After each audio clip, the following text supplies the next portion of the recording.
দুঃখধন 1971 চনত সাহিত্যৰ নবেল পোৱা চিলিৰ কবি পাবলো নেৰুদাৰ এটা কথা মনত পৰিছে।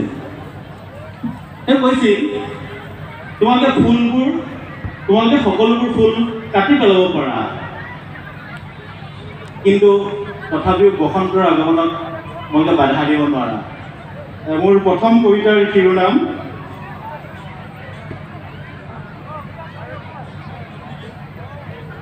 ঘৰহীন মানুহবোৰ।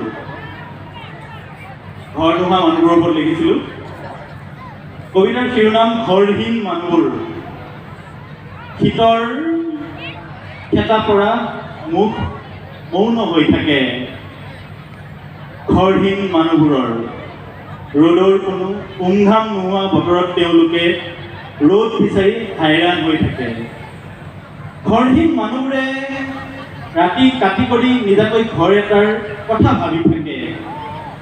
ঘৰহীন মানুহবোৰে ঘৰহীনতাৰ যন্ত্ৰণাত চাপি ফুটি থাকে নিসংগ আবেলিবোৰত।